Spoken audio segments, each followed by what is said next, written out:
Bom, boa tarde, primeiramente aí a todas e a todos, né? Nós estamos aqui reunidos por ocasião do 7º Simpósio Internacional de Música Ibero-Americana, né? E o 11º Seminário de Letras e Artes, né? O 7º Seminário de Música Ibero-Americana, corrigindo, e o 11º Seminário de Letras e Artes, da Universidade do Estado do Amazonas, né? Programa de pós-graduação em Letras e Artes. O tema, né, dos nossos eventos é música, cena e texto, interfaces, narrativas e representações, e nós estamos aqui agora às 14 horas na sessão de comunicação de número 6, né? Nós temos 4 comunicações para acontecer, e a primeira delas, né, é sobre a inserção de tecnologias digitais nas práticas avaliativas, uma leitura semiótica da plataforma educacional Aditio, das autoras Poliana Quintiliano Silvesso, de França, e Sueli Maria Ramos da Silva.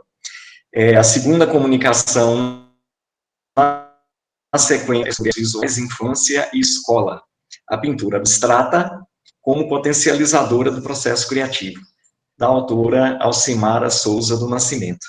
Então, eu passo a palavra agora às primeiras comunicadoras aí, né? Vocês têm, então, 20 minutos para poder fazer a sua comunicação. Fique à vontade, então.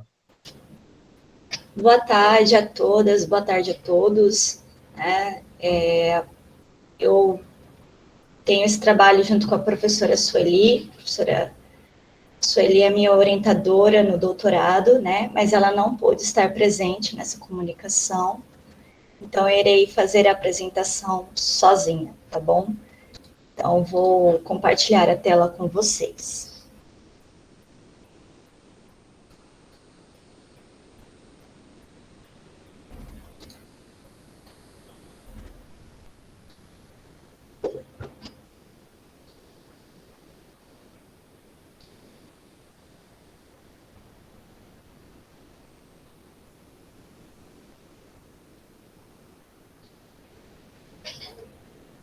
Bom, né, o nome do meu trabalho aqui é Inserção de Tecnologias Digitais nas Práticas Avaliativas, né, como foi apresentado, uma leitura semiótica da plataforma educacional Aditio. E esse trabalho foi feito juntamente, né, em colaboração com a minha orientadora no doutorado, professora doutora Sueli Maria Ramos da Silva, e nós somos da Universidade Federal do Mato Grosso do Sul, tá? Eu faço parte do programa de pós-graduação em estudos de linguagem. Esse trabalho, né, para contextualizar um pouco, ele foi desenvolvido, na verdade, quando eu ainda estava no mestrado. Então, inclusive, né, algumas imagens do aplicativo são imagens um pouquinho mais antigas, porque houve uma atualização nessa plataforma, né, e, portanto, está com visual novo. Então, eu convido a todos, quem quiser acessar, né, eu logo mais coloco o endereço para vocês aqui no chat. Bom, na continuação, né, os objetivos, né, desse trabalho, né, o nosso objetivo geral, ele é trazer, né, reflexões sobre a prática avaliativa, né, principalmente fazendo intersecções com o domínio afetivo da aprendizagem, tá bom?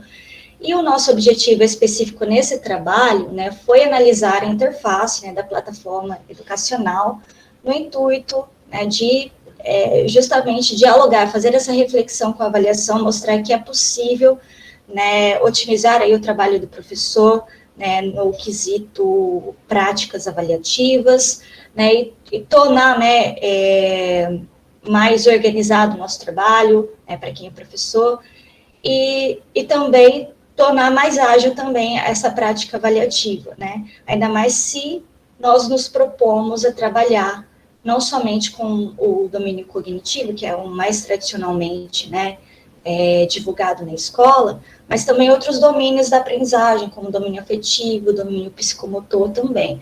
Então, se o professor, né, ele se engaja por aí, talvez utilizar essas ferramentas tecnológicas seja o ideal, né, para auxiliar nas práticas de avaliação. Então, quais são os nossos pressupostos teóricos, né? Para análise da plataforma, elegemos como fundamentação teórica a semiótica discursiva, de linha francesa, e a semiótica plástica, né, que é um desdobramento teórico da semiótica discursiva, proposta pelo Floch, né, essa última, né, porque em suas proposições contemplam os elementos imagéticos, né, então a gente usa a semiótica plástica para fazer análise de imagens, né, de textos imagéticos. Acompanho também as discussões, né, formuladas neste trabalho, o uso de objetivos afetivos nas práticas pedagógicas, que aí eu chamo Bloom, Kraft-Hall, Masi, que são autores clássicos, né, e também, né, vamos dizer, os precursores, né, dos estudos sobre o afeto, mas, vamos dizer assim, que tem poucas atualizações sobre esse trabalho, né, hoje em dia, né, o que acontece quando se fala sobre afeto em sala de aula, né, essa discussão, ela ganha outros aspectos, né, que não necessariamente estão envolvidos com as formalizações da escola, com as práticas mais burocráticas, digamos assim, como a avaliação, por exemplo, tá? E a gente também traz aqui para discussão a noção de avaliação formativa, né, endossada por diversos autores que abordam o tema de avaliação, tais como Suassuna, Lucchesi, Martins, Racilã e Souza, o Moreto, que tem um livro clássico chamado Prova, né, que é muito interessante para a área, para quem, né, gosta, né, de estudos sobre avaliação. E a metodologia, né, que nós utilizamos, né, nós tentamos, né, inicialmente, basicamente, né, na análise, né, nós mostramos como as cores, os ícones e outros elementos presentes no layout, né, conversam com o enunciatário, e também analisamos o espaço de login da plataforma, a página inicial, o cadastramento de alunos, cadastramento de notas, né, utilizamos para isso as categorias plásticas, né, cromática, idética e topológica para essa análise, né. Mas, anteriormente, né, um pouco antes, né, neste trabalho, a gente faz uma breve consideração sobre o termo avaliação, e a gente também propõe a gente fazer uma aproximação ali do significado do termo, né, dando uma perspectiva semiótica para a avaliação, né, mostrando que a avaliação em si, ela ocupa, né, ela abrange muitas coisas que não necessariamente apenas a prova tradicional escrita, né. Justificativa, né, desse trabalho, né, nós esperamos, com isso, justificar o uso de tecnologias digitais nas práticas pedagógicas, em especial como facilitadoras das práticas avaliativas, de forma que dialogue, né, com as discussões levantadas sobre os paradigmas da avaliação escolar. E aí eu cito que existem, né, conforme os autores que a gente traz aqui para a discussão, né, deste trabalho, dois paradigmas, né, um paradigma mais tradicional, né, da avaliação, onde se considera, né, majoritariamente, né, resultados ou uma análise mais quantitativa, né, do desempenho do estudante em sala de aula, e nós temos um novo paradigma que é norteado aí pela noção de avaliação formativa, né. Aí eu trago aqui para as nossas discussões iniciais, né, que na concepção mais simples que a gente tem, se a gente parar para pensar, né, nessa ideia mais cotidiana da noção de avaliação, né, a gente consegue perceber que ela é uma prática que está no nosso dia a dia, né, a gente vai ao supermercado, a gente avalia, né, aquilo que a gente vai comprar, né, o tempo todo nós estamos avaliando, né, então, se a gente for pensar, né, fazer um paralelo com o que é a avaliação no ambiente pedagógico, né, muitas vezes eles destoam um pouco dessa noção mais simples que a gente tem de avaliação. Aí eu trago aqui, né, as considerações de Ferreira e Leal, né, no livro Avaliação em Língua Portuguesa, né, Contribuições para a Prática Pedagógica, as autoras elas fazem as seguintes ponderações, né? Quando temos que tomar uma decisão importante, pensamos muitas vezes antes se tal escolha é a mais acertada, se este é o momento certo, se estamos agindo apenas com o coração ou com a razão, se adotamos as melhores estratégias, né? Se os resultados de nossas ações foram os que esperávamos que fossem, etc., né? Não é apenas em momentos tão marcantes de nossas vidas, como quando decidimos casar, ter um filho ou escolher uma profissão, por exemplo, que fazemos escolhas e que ponderamos as nossas ações. Até uma simples ida ao comércio nos coloca em situação de alerta para as nossas escolhas. Não? Então, as autoras, elas começam também a discussão sobre avaliação, falando um pouco sobre como ela está presente no nosso dia a dia, né? O tempo todo nós estamos avaliando alguma coisa, né? Aí, né, o nosso trabalho também dá um enfoque, né? A gente dá uma perspectiva semiótica, né, por termo avaliação. Primeiro a gente vai buscar aí esse termo avaliação em dicionários online, a gente privilegiou, né, dicionários online, e em sequência a gente discute isso pensando aí numa perspectiva semiótica, né? E a conclusão que a gente chega é de que a avaliação ela pode ser concebida, então, como um conjunto de procedimentos utilizados na descrição de um objeto semiótico. O que seria esse objeto semiótico? Seriam todas as produções, né, que os nossos estudantes realizam, né, na escola, durante um bimestre, durante uma sequência didática. Então, esse é o objeto semiótico em questão. Eu trouxe apenas um recorte, tá, do que alguns outros autores vão trazer sobre modalidades de avaliação e seus recursos. Quando a gente fala, né, que o domínio afetivo ali também pode ser avaliado, né, o que significa isso, né? Quais são os recursos que a gente pode utilizar para poder, né, avaliar esse domínio, né? Hoje a BNCC contempla, né, alguns objetivos afetivos mais voltados aí para leitura, mais para leitura mesmo e para compartilhamento de leitura, mas o domínio afetivo se estende a muitas outras práticas na sala de aula, né? As práticas socioafetivas, elas estão presentes de maneiras diversas, né? Cabe ao professor, né, ele escolher selecionar aquilo que ele entende ser necessário naquele seu contexto avaliar, né, para além da BNCC, certo? E aí eu trouxe aqui um exemplo, uma tabelinha que está no trabalho completo, né, de modalidades, né, de avaliação e seus recursos. Então, eu trouxe aqui o domínio cognitivo, né, quais são os instrumentos, as técnicas, né, que a gente pode utilizar para fazer avaliação. E a técnica aconselhada, né, segundo os autores, é a observação, testagem, entrevista, né, numa perspectiva formativa, testagem, observação, numa perspectiva somativa, né, aqui nas modalidades de avaliação, na segunda coluna, testagem também, observação, entrevistas de sondagem, e aí os instrumentos e recursos estão na última coluna, com exemplos do que podem ser feitos, né.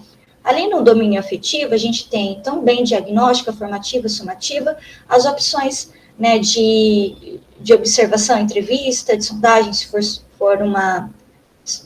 sociometria, observação, se for diagnóstica, questionário e observação, se for formativa, testagem, observação, se for questionário e observação formativa, somativa, testagem, observação, né, dentro do domínio afetivo. E aqui os exemplos também, a gente tem escalas, fichas, testes psicológicos, sociograma, né, questionários, muitas coisas que podem ser feitas, né, pauta, também é um exemplo, e no caso da plataforma, né, ela é interessante porque ela tem um sistema de rubricas que permite a inclusão inserção aí de critérios para avaliação nesse domínio, que é o domínio afetivo. Então, é por isso que a gente avalia justamente a plataforma Aditio. Existem outras plataformas, né, mas a maioria delas focam bastante no domínio cognitivo. Então, por isso, né, a justificativa de se analisar a plataforma Aditio, certo? E aqui a apresentação da plataforma para vocês, nessa página inicial dela, certo? A gente analisa, né, na página inicial, o logotipo, né, da Ditio, lembrando que essa é uma imagem mais antiga, né, a plataforma ela já atualizou, né, essas imagens na página de login, e vou enfocar apenas, talvez, o que seja mais rápido para falar aqui, né, essa imagem, né, dos estudantes, né, todos empolgados, né, com as mãos levantando, né, é um convite, né, a quem entra a plataforma levar, né, dentro da nossa análise, como resultado a gente apresentaria isso, né, e essa imagem, ela instiga, né, o enunciatário a entrar na plataforma, porque ele entende que, né, quando ele entrar nesse espaço, o que ele vai ter, provavelmente, são estudantes engajados, assim, como mostra na imagem, né. Então, eu estou falando rapidamente só de alguns resultados, né, da nossa análise. Vocês podem perceber, né, que o plano de fundo é branco e as imagens, né, na parte que sobrepõe, né, esse plano de fundo, são bem coloridas, brilhantes, né, são cores brilhantes. E dentro, né, da nossa análise também, a cor vermelha, né, presente na plataforma, como por exemplo aqui, ela retoma bastante a ideia da caneta vermelha do professor, né, muito presente, né, tradicionalmente na escola, né, principalmente no momento da avaliação, né, agora nesse momento aí que vocês podem ver, né, assim que você faz login na plataforma, essa é a imagem que aparece para você, né, como eu mostrei para vocês, como eu falei no início, né, faz um tempo que essa plataforma foi atualizada, então essa imagem é um pouco mais antiga. Vejam que é uma pequena agenda, essa imagem aí, ela tem ontem, hoje, amanhã, né, e mostra, ela inicia com a data, certo? Uma frase, dizendo não há nada agendado para hoje, aproveite seu dia, em destaque, né, em vermelho, uma pequena imagem que lembra, né, um passeio, uma viagem, e uma frase motivacional logo no final, certo? Então, na nossa análise também de cores, né, da posição das imagens, nessa página, a gente concluiu que, né, há, nesse momento, né, uma tentativa também, né, do enunciador, né, aquele que dispõe esse conteúdo para o seu enunciatário, a intenção, né, de estabelecer uma relação para além, né, apenas das formalidades da escola, justamente porque tem essa imagem, né, do passeio, tem a frase motivacional, né, então a plataforma não pretende ser apenas, né, um espaço onde você coloca os resultados da sua avaliação, né, ou organiza a sua sala de aula, ela te ajuda a se organizar na vida também, né, você pode colocar aí, agendar aquilo que você deseja fazer para o seu dia a dia, que não esteja vinculado com a escola, né, e, enfim, ela também tem, né, esse olhar mais subjetivo, né, essa correspondência mais subjetiva com o enunciatário.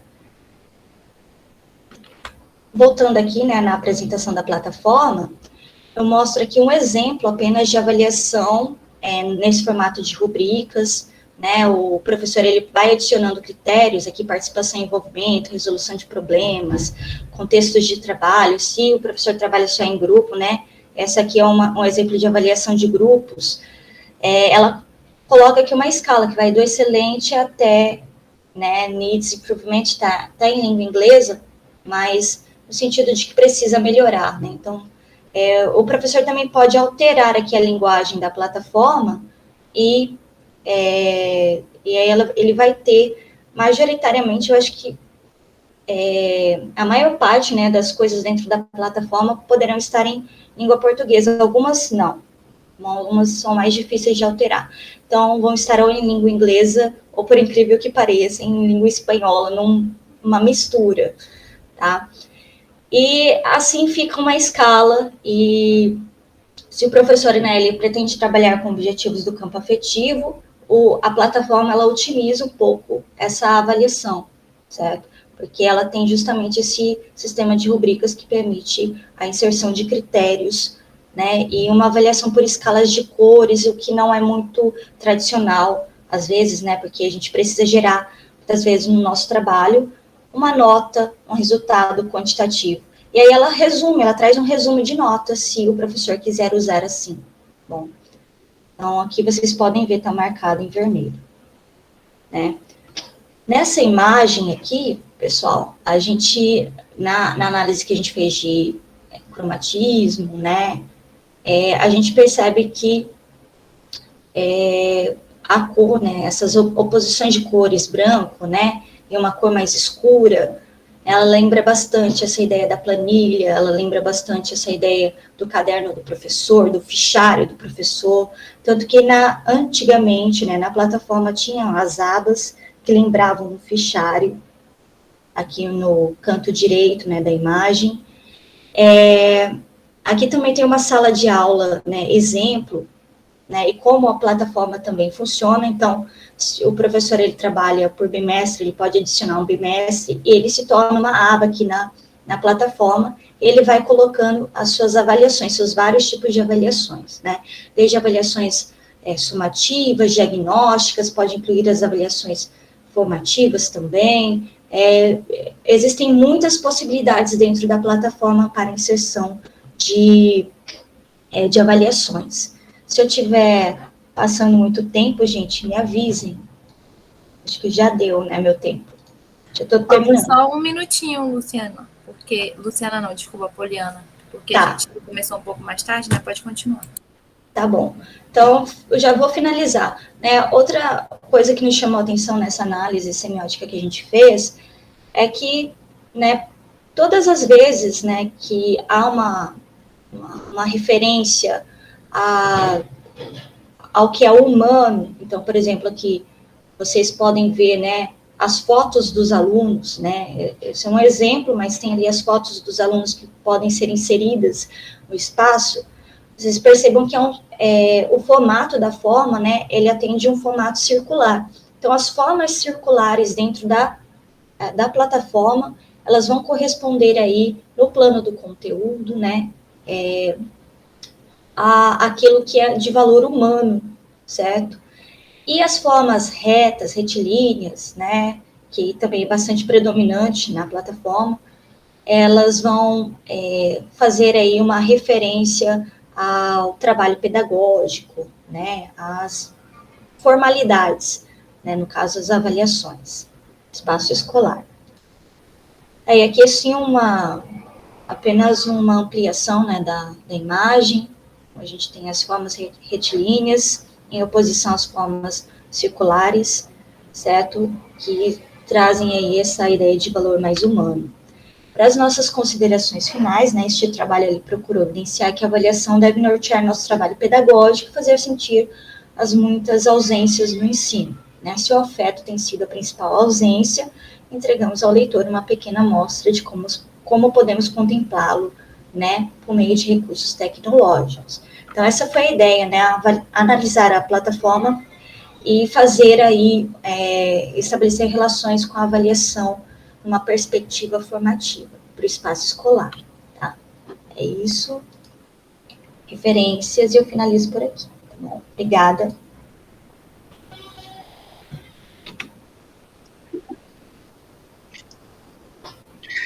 Obrigado, Poliana, pela sua apresentação. Nós passamos agora a palavra, então, para a Alcimara, né, para dar continuidade e fazer, então, a sua comunicação. Alcimara, com você. Boa tarde. 20 minutos. Vou colocar o slide para projetar.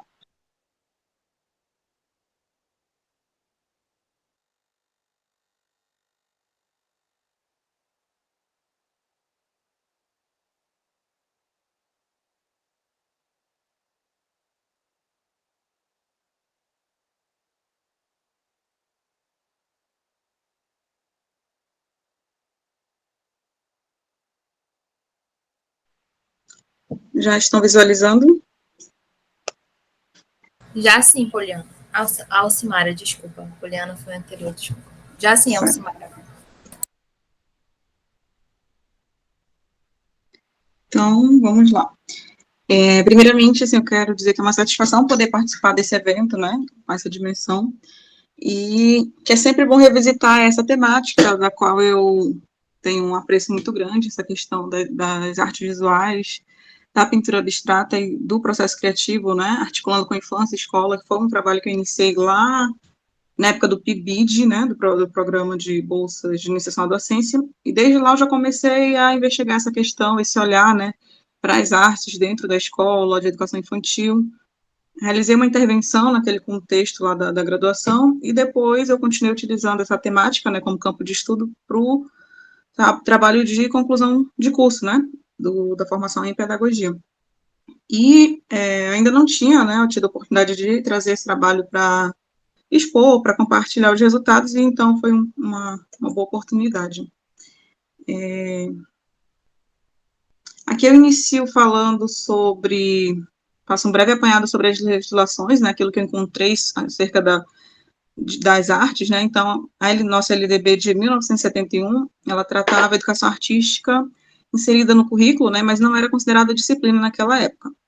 Depois nós tivemos os parâmetros curriculares nacionais de arte, né, os PCNs, que nos anos 70 eles foram mantidos, né, elas foram mantidas as decisões curriculares até o início de meados do século XX, por ali, início a meados do século XX, com ênfase, respectivamente, na aprendizagem reprodutiva e no fazer expressivo dos alunos. Depois, a nossa LDB de 96, ela determina o ensino de arte como componente curricular obrigatório, né, com a Lei 12.287, aqui, nos diversos níveis de educação básica.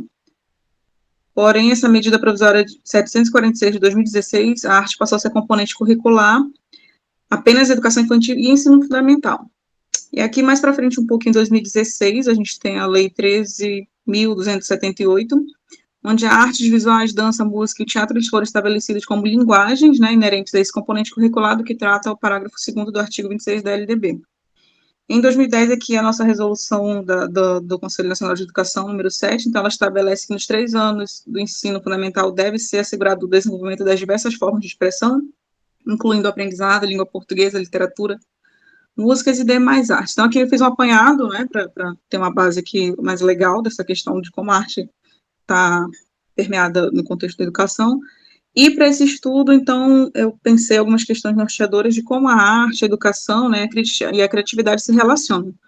E a partir disso foi gerado aqui um objetivo, né, principal, para tentar compreender, então, como que esse processo de criação das crianças, né, acontece, articulando ali os conhecimentos teóricos, né, que eu fiz o levantamento, e a prática pedagógica do ensino de artes visuais por meio da pintura abstrata. Então, esse foi o meu foco de trabalho naquele contexto, né. Vocês estão conseguindo me ouvir bem? Sim, Alcimara. Ah, tá certo. Estamos ouvindo. Então, dando continuidade aqui, os objetivos específicos, então, eles foram identificar os aspectos da realidade do campo de pesquisa, né, problematizando, então, o marco legal e conceitual dessa temática, partindo daí. Em sequência, conhecer a abrangência do campo artístico e artes visuais junto aos conceitos de criatividade e verificar a interação das crianças no fazer artístico, então, que seria a prática mesmo daquilo que eu trabalhei, e avaliar como eles reagem, né, ao incentivo das próprias produções. Ao fundo, se vocês puderem observar, o plano de fundo são as produções, né, que eu quis trazer aqui, então, no fundo, são o resultado de uma das oficinas, mais à frente eu vou explicar direitinho, só para vocês já irem observando aí o que está o desenho de fundo. Então, aqui, o primeiro parte do trabalho que foi do trabalho completo, né, ele está organizado em 3 partes, onde na primeira eu falo sobre infância, criança e artes, eu falo dessa criança e dessa infância e do ensino fundamental e da educação infantil, né, aqui a gente traz um recorte bem resumido. Então, meu trabalho foi desenvolvido em uma escola pública, né, da prefeitura de Manaus, da Zona Sul, com uma turma de 2º ano do ensino fundamental. Naquele contexto, tinham 23 alunos matriculados. E, assim, é interessante que esse trabalho, né, com esse trabalho foi possível oportunizar que as crianças conhecessem, né, o campo artístico e tudo que foi produzido ao longo dos anos, lógico, não tudo, né, mas assim, um pouco do que eu pude trazer para eles sobre isso. Então, é dar direito de conhecer a sua própria história, né, a partir do momento que eles têm esse conhecimento desse contexto e sabem, conseguem ser inseridos nesse contexto. Então, assim, alguns desafios que permeiam o ensino de artes, das artes na escola. Então, a questão da legislação, né, também dessa questão que a gente viu toda, que puxa para algo como sendo protagonista, a arte depois não, fica no segundo plano, então a gente ainda tem isso muito a avançar, acredito, de forma efetiva, né. O próprio contexto socioeconômico e cultural da região ali, né, da escola, que a gente observa, enfim, faz uma leitura também. A execução, oferta e vivência das artes nas escolas, que ainda, querendo ou não, por mais que a gente tenha esse discurso de que é importante, de que é necessário, mas na escola, quando chega, acaba que ela fica sendo um trabalho secundário, porque dá trabalho, porque é mais fácil não fazer não desenvolver algo mais, como que eu posso dizer, mais robusto, assim, algo mais sensorial com as crianças, então é mais fácil deixar aquela 1 hora ali da semana, né, para algo extra, para uma brincadeira, enfim. Não é trabalhado como deveria, pelo menos foi o que eu observei das minhas experiências, né. O ato sensível, como diz a Richter, né, o ato sensível de dinamizar imagens e palavras para configurar ações com outros encontra pouco espaço nas reflexões pedagógicas. Isso lá em 2004, né, a gente tem 20 anos quase. Ainda constatamos o predomínio quase absoluto da palavra, seja oral ou escrita, tanto na educação infantil como no ensino fundamental, em detrimento de uma ação educativa que também leva em conta a surpresa das imagens que podem ser extraídas e produzidas da e na materialidade que o mundo oferece. Então, esse dinamizar essas imagens, né, e essa palavra que não tem espaço na prática pedagógica, de fato. E, assim, no segundo bloco, né, de discussão, eu trago aqui a questão das artes visuais, da pintura abstrata e da criatividade. Então, aquilo que eu consegui levantar acerca de um referencial teórico, né, que trata sobre isso. É claro que essa construção toda não é aquela revisão de literatura, né, mais sistematizada, porque meu foco era na prática, né, então trouxe aqui um levantamento teórico, mas não uma revisão de literatura mais robusta, poderia dizer assim. As pesquisas em criatividade, elas são bastante recentes, isso aí foi constatado, né, a partir das leituras, trata sobre inteligência e criatividade, então aqui a partir da inteligência, né, que no passado era muito considerada a questão lá dos testes, né, de inteligência, e hoje a gente passa a investigar a questão da criatividade, como que essa criatividade, ela ocorre, né, para além da inteligência, então existe uma criatividade. Tem algumas questões de teoria versus senso comum aí, né, então, inventar algo útil, né, essa questão de utilitarismo, né, de que se não é algo que pode ser utilizado ali, ele não tem tanto valor assim. Questão de que existem poucos gênios pelo mundo, então aí também é uma questão do senso comum, aí não é bem assim, quando a gente vai ler um pouco sobre a questão da criatividade, né, quebra esse paradigma aí de que tem os gênios da criação, né, o dom divino da criação também, um outro paradigma que a literatura me mostrou. E, assim, a questão da criatividade, né, do processo criativo, aí é um conceito multifacetado, então só alguns que eu pude dar uma pincelada. Freud, ele vem da psicologia, né, Jung, Vygotsky, Piaget, Winnicott, Maslow, a Feigenstrauer, que trabalha muito dentro dessa questão do processo criativo, Osborne. E, assim, quanto mais ricas forem as experiências que as crianças vivenciam, né, essa fala aqui da FE 2012 é muito interessante, mais possibilidades elas têm de desenvolver a imaginação e a criatividade em suas ações, ou seja, é o experienciar mesmo, né, até evidenciar essa palavra, a questão da experiência, viver essa experiência, né, no processo ali de desenvolvimento na fase inicial da infância. E o Fortuna 2006, ele diz o quê? Se a arte nela mesma é uma interface da comunicação, aí vem trazer sobre a arte abstrata, é uma interface especial da comunicação, porque obriga criadores e fruidores a realfabetizarem. Você acha bem interessante esse termo, né, de falar dessa alfabetização dentro da arte visual, da arte abstrata, né, que muitas vezes ela é estigmatizada como algo que não tem ali sentido, enfim. Visualmente familiarizarem-se com uma inusitada articulação ótica, né. Educa também peculiarmente para o aguçamento dos sentidos, para um mental mais elaborado, para uma maneira de ver a própria arte, para uma forma de mais amplamente visualizar o pensar e pensar o mundo, de uma vez que na arte abstrata os reconhecimentos da realidade são inexistentes e inessenciais. Então, ele fala aqui de realfabetizar, falaria de alfabetizar os sentidos, né, de estar ali alfabetizando o sentido para a música, para a questão sensorial ali, artes plásticas, enfim, eu sou suspeita para falar de artes, assim, porque eu sou muito sensível a todos os tipos de arte, acho que é inevitável, assim, a partir desse estudo, toda vez que eu posso ler isso e volto a ler esse material, assim, eu fico muito, muito agradecida e sei que isso faz sentido para mim. Procedimentos metodológicos e as práticas pedagógicas na escola. Então, aqui, né, foi numa perspectiva qualitativa, né, fiz um levantamento ali bibliográfico e como procedimento a pesquisação. Então, nesse tipo de pesquisa, né, pesquisação, os pesquisadores participantes, eles envolvem-se no trabalho de forma cooperativa.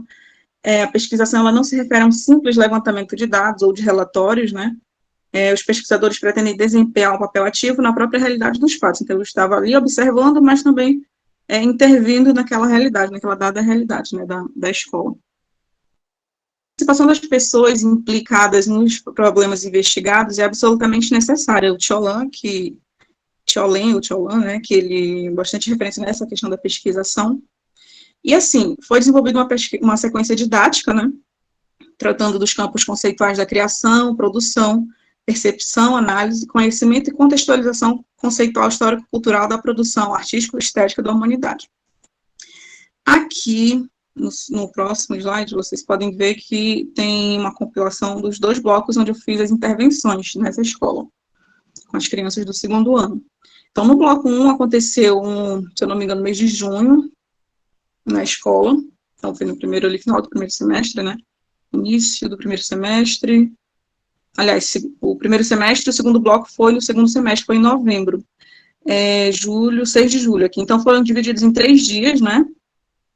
Que aconteceu um em cada semana, aqui tem as datas. E a cada aula dessa, né? Cada momento desse, tinha uma ação e um objetivo para trazer. No primeiro momento, foi realizada uma aula expositiva sobre as artes visuais na sociedade, técnicas e procedimentos artísticos presentes nas obras visuais em diversos movimentos, né? Eu trouxe algum apanhado ali de material para expor para eles. E, ao final, eu fazia uma ação com eles, né? Uma atividade. Então, nesse dia era colorir imagem com cores primárias e secundárias e uma produção textual de como eles avaliaram, né, esse primeiro momento. Aqueles que não sabiam ainda escrever, né, fazer uma produção textual, a proposta era que em casa eles relatassem para o responsável, para o pai, a mãe, enfim, e aí eles poderiam estar transcrevendo para eles ou fazer um desenho, como se fosse uma avaliação deles sobre esse primeiro momento. No segundo momento, então, foi realizada uma aula prática para exercitar a criatividade e a expressão livre dos alunos por meio de pintura e discussão de textos relacionados à temática. Como ação, foi realizada, então, a oficina de pintura coletiva com tintas e materiais diversos. Materiais alternativos, ali, além do tradicional, eu trouxe folhas, trouxe mais outras questões ali para eles exercitarem a questão sensorial. No terceiro momento desse primeiro bloco, então, foi realizado um momento expositivo, né, para apreciação dos próprios trabalhos, do que eles produziram, e como ação foi produzido um painel junto com eles para a exposição das produções, foi realizado um bingo das cores e depois, por fim, uma roda de conversa. Então, esse foi o primeiro bloco de atividade. O segundo bloco aconteceu em novembro, foram 4 semanas, 4 dias, na verdade. O primeiro momento foi realizar uma aula expositiva, abordando sobre as técnicas e procedimentos da pintura abstrata, então já entrei mais na questão da pintura abstrata mesmo. Trabalhei com eles as pinturas abstratas famosas, né, fiz uma exposição, algumas pinturas abstratas, dialoguei a partir dessa apresentação, né, abri para discussão. No segundo momento, no outro dia, foi realizada uma aula teórico-prática acerca das diferentes tonalidades, né, trouxe uma questão aí de como uma cor pode ter diferentes tonalidades, e aí a gente fez a ação de exercitar a pintura abstrata em diferentes tons de cores numa oficina livre, né. No outro momento, no outro dia, foi realizada uma aula teórico-prática também sobre a habilidade de síntese por meio da pintura abstrata de uma cena-objeto, e a gente, então, realizou uma oficina de decomposição de uma cena-objeto real para uma pintura abstrata. No outro momento, né, no último momento desse bloco, então, a gente realizou a apreciação de todos os trabalhos que eles fizeram desde lá no início, no mês de julho, no primeiro bloco, e nós socializamos, então, essas atividades, né, a compilação dessas atividades realizada nos 2 blocos, que é o momento, além do processo, esse momento da fruição, né, de eles poderem refletir diante do que eles produziram, também é muito necessário. Aqui, deixa eu passar o próximo slide. Não sei se vai abrir para vocês, porque próximos slides seriam várias imagens, mas como não tá reproduzindo, né, em tela cheia, ele não vai. E aqui ao lado, como vocês podem ver... consegue ver, Alcimária, desculpa interromper, mas as imagens que você está passando, nós conseguimos visualizar. Aqui, como vocês podem ver, de um lado tem a cena real do que foi a oficina, essa oficina que eu trabalhei com ele o segundo dia, que foi uma oficina direcionada. Levei eles para a biblioteca, né, tinha um espaço assim bem legal para dispor os alunos de uma mesa, e aí eu organizei esse cenário, e a partir daí eles teriam que decompor, né, aquilo que a gente tinha visto sobre decomposição dentro da pintura abstrata. E aí, aqui, por exemplo, do lado vocês podem ver que tem uma das figuras, né, porque era uma série de imagens, mas como não está dando para projetar, aqui é uma delas, uma das produções, né, de uma criança, de decomposição, e aí vocês podem ver o resultado dessa produção, dessa decomposição, né, de uma cena real, onde foi transformado numa pintura abstrata aqui, de decomposição. Esse é um exercício de decomposição. Então, a partir de tudo que foi falado, né, por meio do levantamento teórico e da experiência prática, eu posso, assim, concluir, né, mas tem muito ainda a estudar e muito para ler outros trabalhos e outras investigações sobre isso, mas que por meio das descobertas eu posso dizer que essa seria a minha conclusão aqui, nas minhas considerações finais. Por meio dessas descobertas e sensações que a pintura proporciona, foi perceptível o interesse das crianças em participarem das atividades. As produções artísticas, de um modo geral, e as artes visuais, especificamente, precisam ser vistas como algo sério e importante para a existência humana e para a educação, que muitas vezes é deixado, como eu já falei, em segundo plano, terceiro plano, a arte, porque é considerado algo que não é útil ou algo que não é tão importante assim. Mas que, no fundo, todo mundo é inevitável a vivência com a arte, né? Seja qual ela for. Então, a arte, ela precisa ser experimentada. A arte, ao ser ensinada, não deve se prender à codificação e memorização. Carece de ser, a partir dessa aprendizagem inicial, né, ela tem que ser vivenciada por esses aprendizes, por esses alunos, desde a educação infantil. E nós todos somos esses aprendizes, né?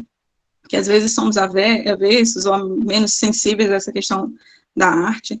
E é por meio do fazer artístico, né, eu finalizo assim, e da contemplação estética que o processo criativo se intensifica. Então, esse processo criativo que está dentro de cada um de nós, ele pode ser intensificado a partir desse fazer artístico, dessa contemplação estética, né, e eu falo que é como uma fogueira onde a lenha nunca pode cessar, e a arte, eu digo que é a própria lenha dessa criatividade, né, então a arte está ali pulsando para a gente exercitar esse nosso processo criativo, que é inerente a cada um de nós. Então, assim, foi isso que eu tentei passar um pouquinho para vocês, mostrar esses resultados, né, desse trabalho, e espero que tenham compreendido um pouco da proposta. Eu quero agradecer os presentes, tá bom? Depois a gente tira as dúvidas. Obrigada.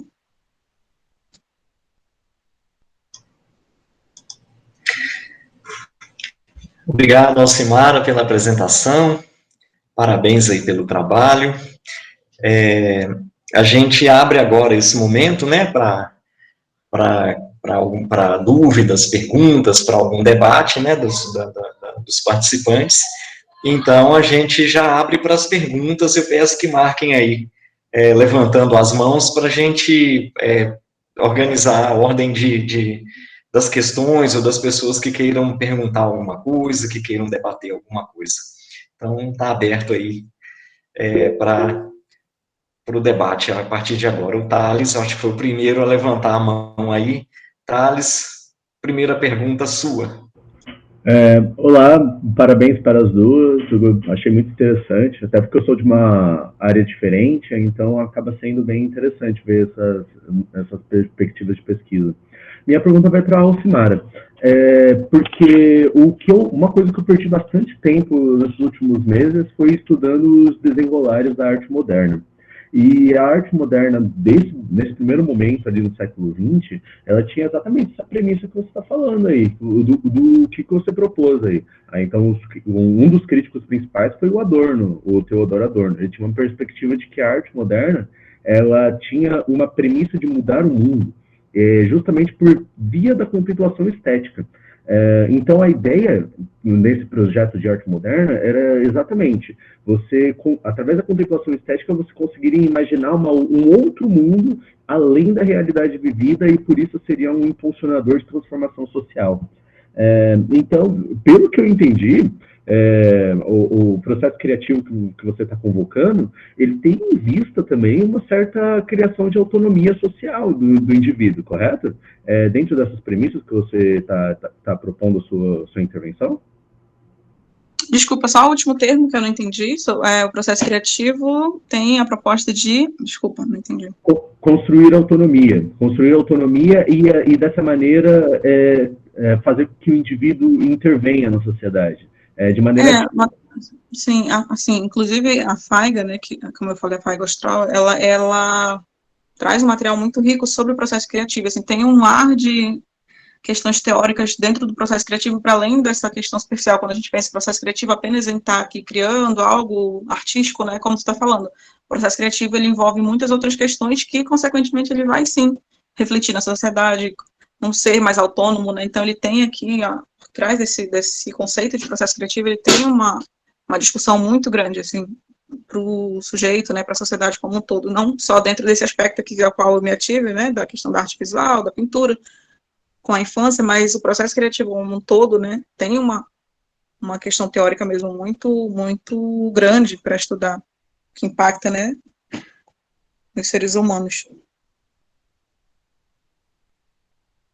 Maravilha, obrigado.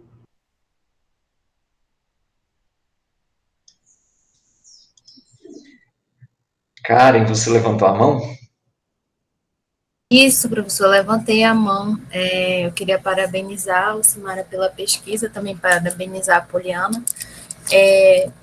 O que eu vou falar aqui não é bem uma pergunta, mas é mais uma colocação mesmo para a Lucimara, parabenizar, né, de novo a pesquisa. Eu achei muito interessante a forma que você trabalha com os alunos, porque numa sociedade, assim, levando em lado o senso comum, a arte figurativa ela é muito mais valorizada se compararmos à arte abstrata, né? E a arte abstrata ela consegue trabalhar muitas questões com os alunos e também explorar esse lado sensível deles e o lado da criatividade e a expressão artística e poética. Então, aí eu venho uma pergunta, como você chegou a esse tema da arte abstrata, né? Eu vi que você é de pedagogia e você poderia trabalhar muitas outras escolas artísticas, como, por exemplo, o Renascimento, ou até outras vanguardas do final do século XIX, início do século XX. Teve algum motivo em específico para você escolher o abstracionismo ou não? Eu queria que você comentasse um pouquinho sobre isso.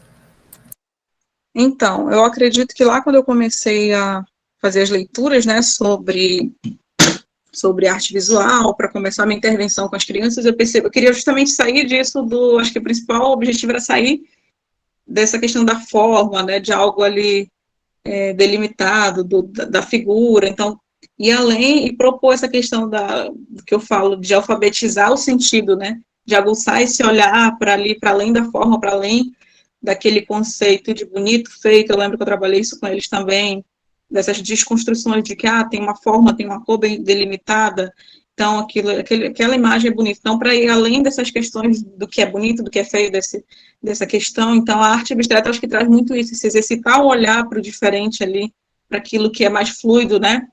Ali aquela exercício, eu lembro que eu trabalhei da educação infantil no PIBID, uma pintura de telas aquela proposta do Pollock, né?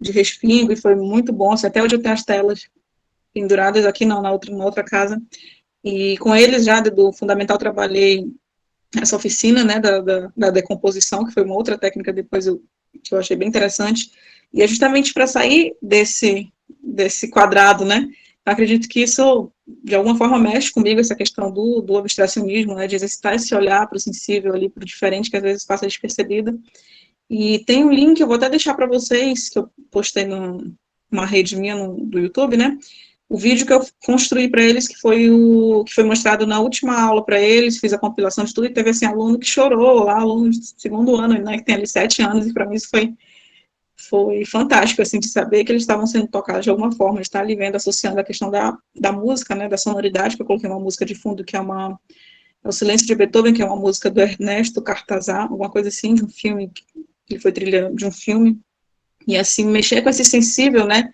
desde cedo. Então, essa hipótese que eu trouxe, né, eu queria muito poder dar continuidade, pretendo talvez dar continuidade nessa pesquisa, no outro patamar, aprofundar ainda mais isso, que é algo que eu acho que é essencial, do quanto que esse sensível, quanto mais cedo ele presente na vida desse sujeito, que está ali numa sociedade, num contexto sociocultural, econômico, vulnerável, que muitas vezes ele não tem essa leitura, não tem essa alfabetização artística, né, por várias questões, enfim, os pais não têm na família, ele não tem essa cultura desse o próprio acesso à questão das artes, né, enfim, uma outra discussão, mas se desde cedo essa criança ela tem acesso a essa questão da arte, se ela é sensível, se ela tem esse contato com o fazer artístico, a minha hipótese de que ele vai ser um ser humano muito mais, como eu posso dizer, ele vai ter esse processo criativo muito mais aflorado, né, aquilo que vem trazer sobre o processo criativo já. Então, é uma hipótese que eu teria que fazer uma pesquisa lá com um grupo, né, e um estudo longitudinal ali por várias décadas para acompanhar esse sujeito que ele tem ali que ele é de um nicho ali mais artístico, de um outro que não tem esse acesso, como que ele vai se desenvolver lá na frente, esse processo criativo dele, né? Então, a hipótese era essa, e a questão abstrata mesmo por isso, por trazer essa fluidez, né, de alfabetizar esse sentido, que muitas vezes a gente passa despercebido, acha que... Enfim, eu vou deixar o link depois para vocês aqui no chat, quem quiser dar uma conferida, aí traz as imagens, bem legal, as imagens deles, as produções deles, né? Tá bom? Não sei se eu respondi a pergunta, acabei prolongando. Responde sim. Você comentou sobre essa parte da música, que o aluno se emocionou, e aí eu lembrei de alguns vídeos que tem na internet, pegando algumas obras do Kandinsky e fazendo a sonorização, né, pegando todo, porque Kandinsky trabalhava muito a questão do som nas pinturas dele. Então, aí eu achei bem interessante, eu queria comentar contigo essa parte, não sei se você já viu, mas você pode, depois eu posso te mandar um link. E aí eu acho que seria interessante mostrar para eles também. Mas obrigada, Alcimara. E parabéns novamente. Eu não vi ainda, não vi essa questão da sonorização, mas também é uma proposta muito interessante de como que a sonoridade ela influencia também ali na produção, né? Tem todo um outro estudo, né? Mas esse que está falando especificamente eu acho que eu não vi. Se puder mandar, eu agradeço.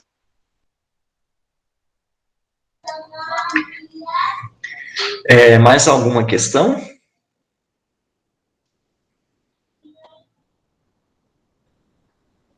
Nenhuma?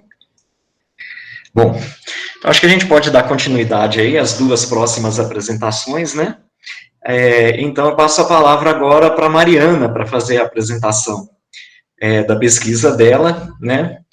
Sobre opacidade, né? Uma cronologia crítica da tecnologia na arte até os anos 90. Mariana, fique à vontade para poder fazer a sua comunicação. Obrigado. Olá, boa tarde.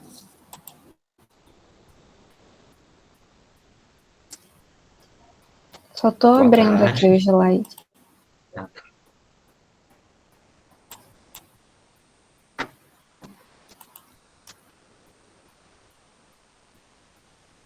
Não está aparecendo.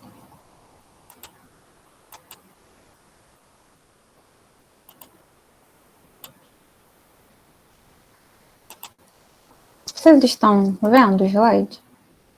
Sim, Mariana. Obrigada.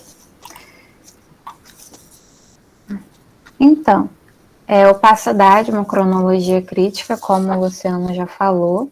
Esse artigo, ele é uma análise bibliográfica histórica dos anos 90, dos anos 1970 até 1995. O objeto principal é observar e analisar algumas performances e obras telemáticas.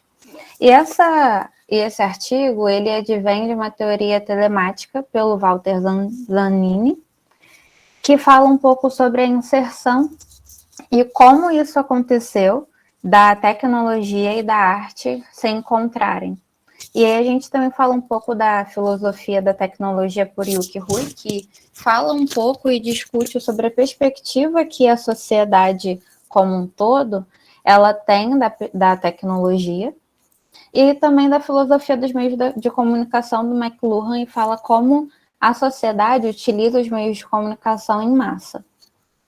Então, para falar um pouco da arte telemática, o principal objetivo da arte, desse tipo de arte, é distanciar todas essas instituições e institucionalidades que existem no meio físico e eliminar essa distância geográfica entre todos, trazendo mais intercâmbios de ideias e artes, assim como interação. Então, o objetivo principal é trazer essa interação humana social com a arte numa dimensão diferente, que seria o espaço e tempo telemático, que é uma forma de concentrar e compartilhar ideias e emoções e também gerar alianças artísticas num espaço e tempo que ele não está determinado pela nossa distância geográfica. Então, como ela está num ambiente tecnológico e cibernético, ela consegue acoplar todo o fuso horário, onde você quer que esteja, se você tiver uma conexão, a arte vai conseguir te alcançar.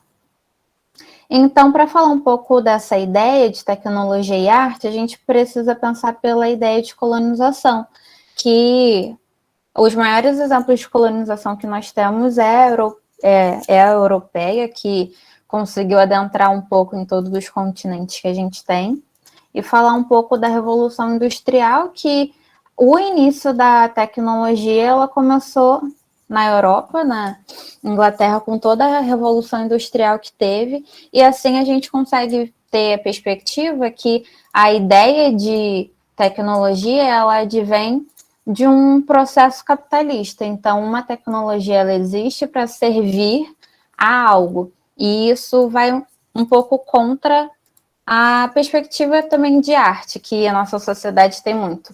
A tecnologia serve para servir e trazer uma produção e um bem material, enquanto a arte ela não tem tanta importância assim, quando, na verdade, a arte telemática ela vem mostrar que as duas coisas elas se encontram e podem produzir coisas fantásticas. E aí, seguindo para a Guerra Fria, a gente vê que a Guerra Fria ela foi ela incentivou muito essa ideia de comunicação à distância, em larga escala. Então, o início da internet, das redes de comunicação em grandes distâncias, elas começaram em grande afinco, principalmente essa ideia de internet. E em si, os meios de comunicação, então as cartas, o telefone, as mensagens, cartas, os telégrafos, muitas coisas começaram a se desenvolver cada vez mais por esse encadeamento histórico da tecnologia. E com isso, a gente pode pensar que há uma universalização dos meios de comunicação, das redes cibernéticas, da comunicação em larga distância. E a gente vai poder ver um pouco disso, de trazer um pouco esse olhar distante da Europa e trazer mais para outros espaços culturais. Então, o Yuki Hui, ele fala muito sobre isso na filosofia da tecnodiversidade, que ele acredita que a tecnologia, e eu também entrando nessa, que a tecnologia ela não serve somente para ter um meio produtivo capitalista. A tecnologia não serve só para isso, mas pelo contrário, a tecnologia ela pode ter um objetivo primário, mas ela pode se adentrar a muitos outros ambientes e objetivos. Então, McLuhan ele fala que a arte em si, os meios de comunicação, eles já existem. Só que com a tecnologia, eles adentram a novas possibilidades. Então, uma pintura abstrata, ela representa uma manifestação direta dos processos do pensamento criativo.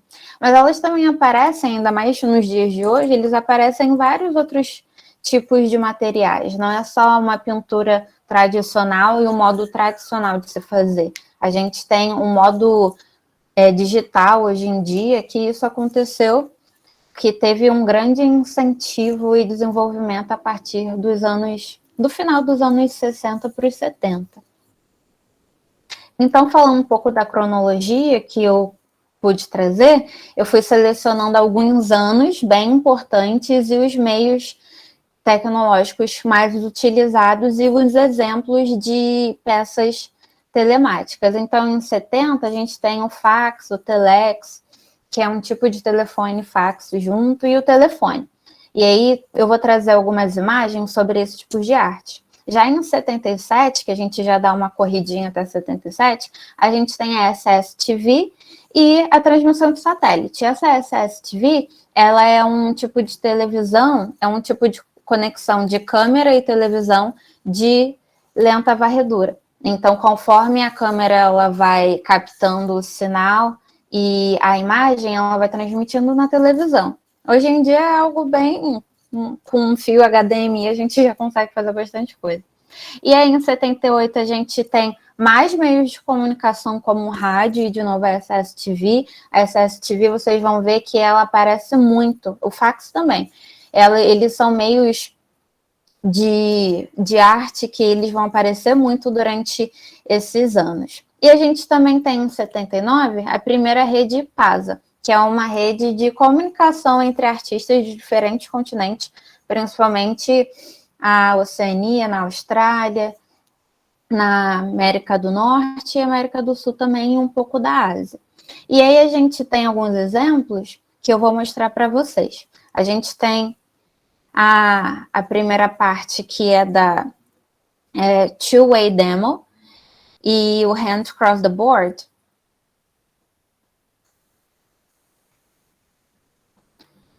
que eles aparecem e começam a desenvolver vídeo performance.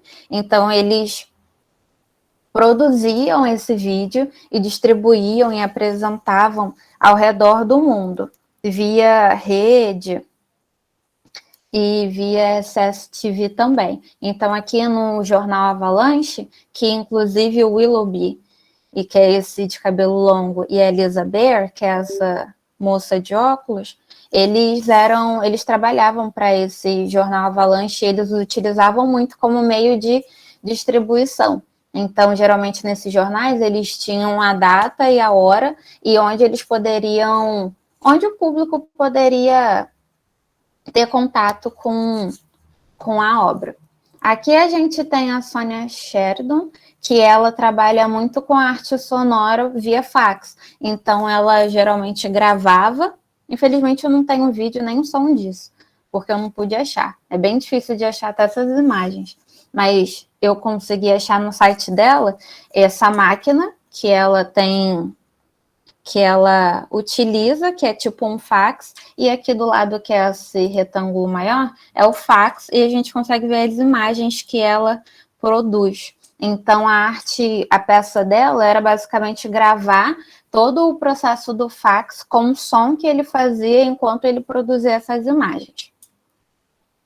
E aí a gente já vai correr um pouco para os anos 80, que ele tem já a rede Artbox, que era uma rede desenvolvida por cientistas e artistas para intercambiar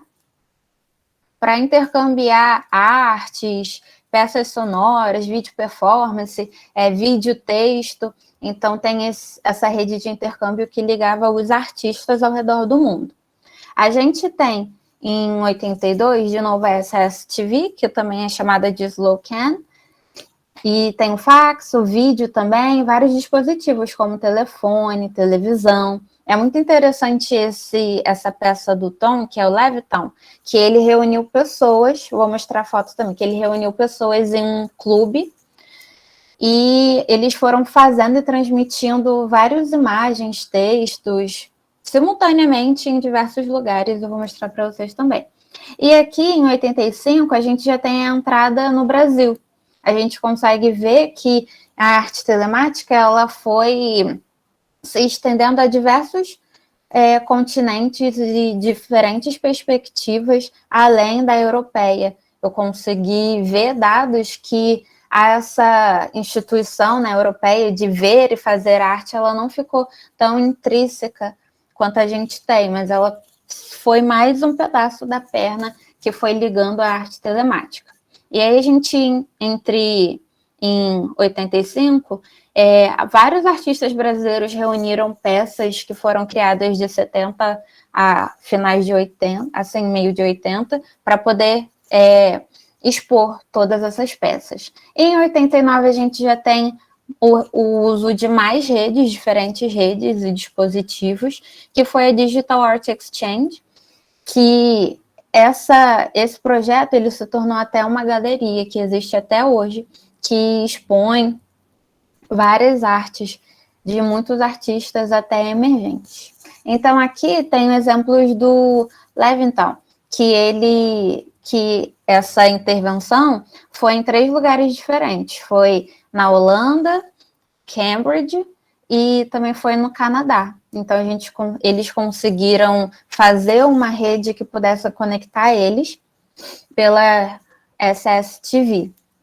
Então, a gente tem algumas imagens aqui. Isso daqui foi basicamente planejamento do que eles fariam para poder expor toda a intervenção artística e os vídeos, textos e os vídeos, as artes deles, que eles estavam produzindo.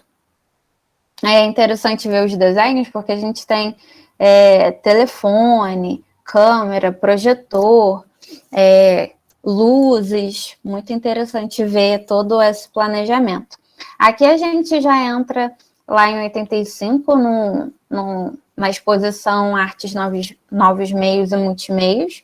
Aqui a gente tem uma arte do Eduardo Cassi, que é um grande nome da arte telemática, e aqui ele usa holografia, com vidros e luzes. Aqui a gente também tem o Júlio Plaza, que é um grande nome da semiótica e da arte telemática. Aqui a gente tem um vídeo-texto e uma peça também dele. E aqui a gente também já tem um artista coreano, que é o Nam June Park. Nessa primeira imagem aqui, ele desenvolve uma arte, uma peça sonora e audiovisual, né? Ele acopla televisão com o violoncelo, violoncelo para criar o tivicelo, que é o nome que ele deu. E aqui também tem uma imagem dele com uma peça que ele produziu, que é uma televisão que tem receptor por satélite. É uma peça bem interessante para a época. E aí a gente já começa e já vem para os anos 90, que, de novo, a rede Artbox, e entre outras, ela já tem muita expressão nessa rede de intercâmbio entre arte, tanto para você produzir e distribuir a sua arte, quanto para você consumir. E aí, em 92, a gente já tem vários dispositivos e também o uso de telemarketing, toda a dinâmica entre telefone, televisão, toda essa parte audiovisual ela já é mais expressiva. E aí a gente já tem em 93, que tem as recepções via satélite e o radiotelefone também. E em 95 a gente já tem a expressiva internet discada e por modem. E eu vou mostrar um pouco das artes que eu consegui achar nesses anos. Então, a gente tem aqui a intervenção por fax, criando uma teleintervenção, que foi organizada e feita pelo Paulo Laurentes. Ele enviou por fax essas imagens para o Museu do Louvre, criando toda essa corrente de imagens. Aqui também tem essa arte que foi feita por câmera. Aqui a gente tem um mapa e a cada ponto desse mapa a gente tem essas imagens que foram fotografadas e gravadas por SSTV. Aqui também tem essa arte que vocês podem ver que tem muitos dispositivos, relógios, televisões. Aqui, essa artista Orlan, ela é francesa e ela tenta trazer uma conexão com artistas de várias outras nacionalidades, que eles utilizam televisão, e o objetivo dessa arte era criticar e trazer outras perspectivas das cirurgias plásticas. Então, nessas imagens das televisões, eles tinham muito disso, de fotografia e de vídeos performances seguindo esse segmento de mudança. E por último tem essa imagem de 99, que é de novo do Nam June Park. Ele desenha perspectivas sobre Nova York e Paris, e que esses dois lugares poderiam produzir artes que para eles seriam bem interessantes. E a gente consegue ver que ele traz a ideia de dois lugares diferentes, de dois continentes diferentes. De novo, trazendo essa interação e a descentralização da origem. Então, da origem da arte. Então, nas minhas considerações finais, o que eu consegui observar e analisar foi esse centro da universalização. Ele destoa do que a gente entende como origem e como universalização, de ser algo igual para todos. E a gente consegue ver que não é bem assim. A gente vê também por resistência um ato de decolonialidade, porque a resistência é que eles conseguiram fugir um pouco dessa perspectiva tradicional da arte, de ter um museu, de ter um local apropriado para poder expor, fazer e consumir arte. E aí a gente traz um pouco da decolonialidade, porque a partir do momento que a gente tira essa perspectiva do nosso colonizador e tenta colocar as perspectivas tanto tradicionais quanto culturais de onde nós viemos, de quem nós somos, para a arte, ela traz uma essencialidade diferente do que a gente está ambientado nessa tradicionalidade europeia.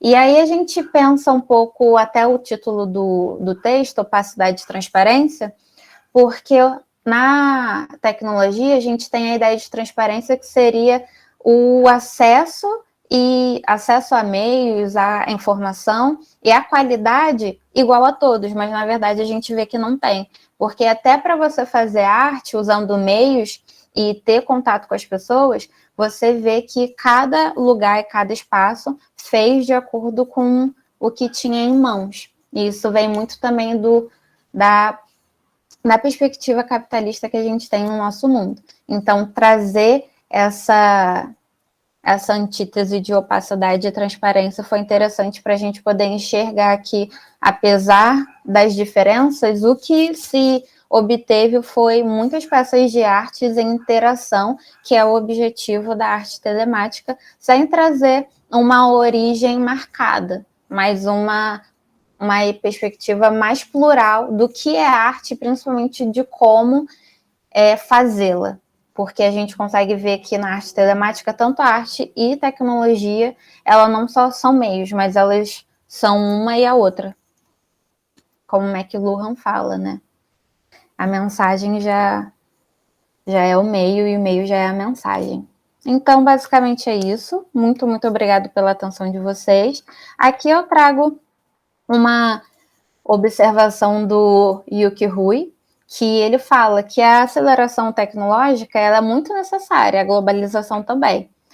E o meio que mas a forma como a gente usa, ela vai sobressair sobre tudo isso, né? O poder que a gente tem de fazer arte, isso sobrepõe sobre todas essas instâncias e a gente também pode usá-las para poder criar. E aqui tem umas referências principais que eu utilizei. E é isso. Muito obrigado.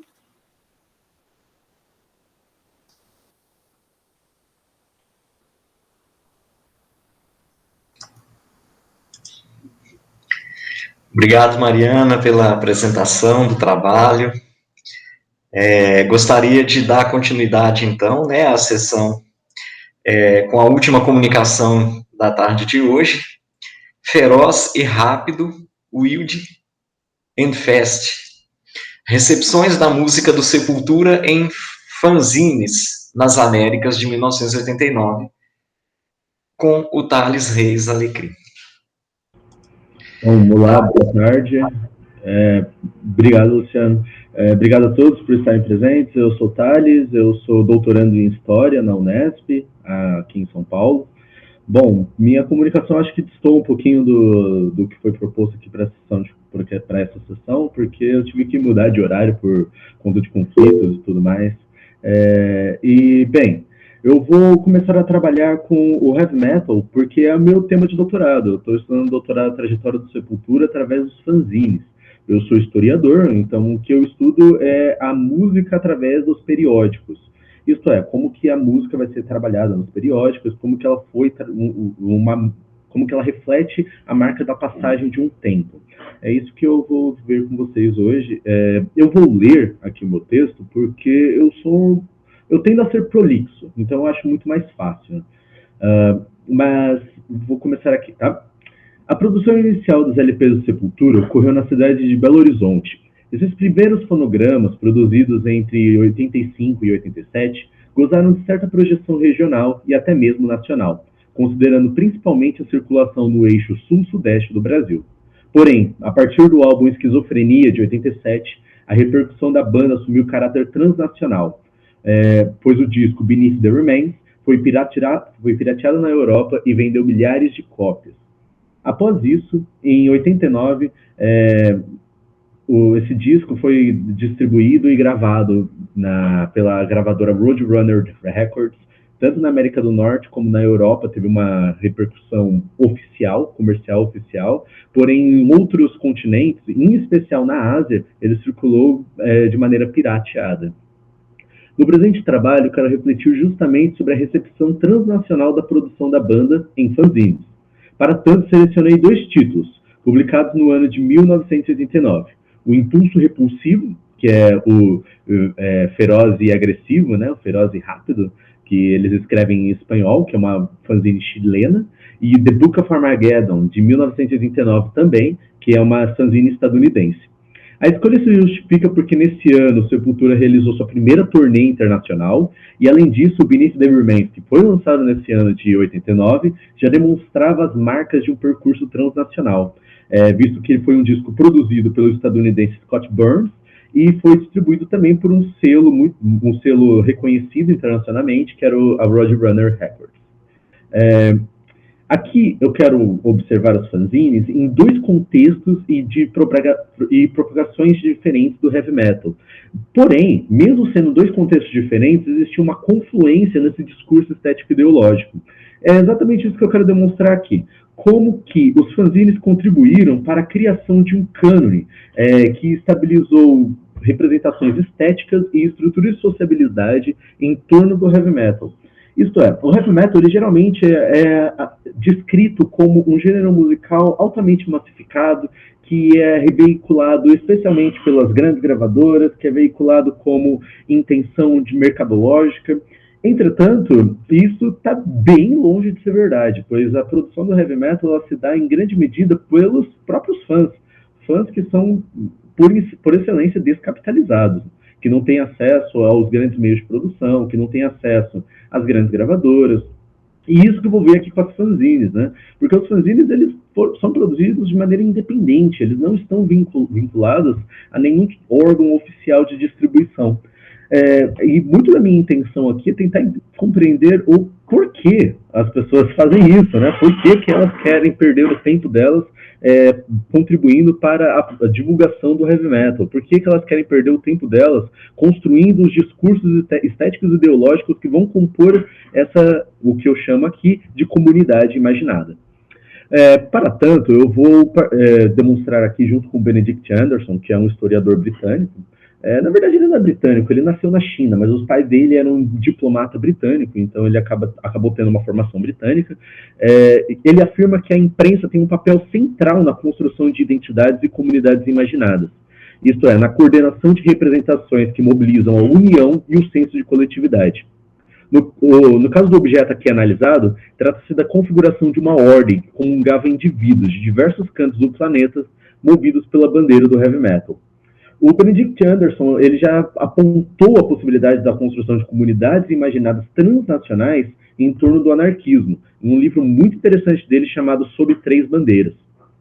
Ele analisou como que esses contatos intelectuais entre anarquistas dos finais do século XIX, por meio da imprensa e das cartas, foram capazes de mobilizar a criação de uma identidade anarquista de moldes transnacionais. Porém, quero aqui refletir nos fanzines, artefatos culturais que guardam especificidades de circulação que são limitadas e feitas manualmente, mas que agem analogamente à imprensa convencional no tocante ao poder de construção de comunidades imaginadas.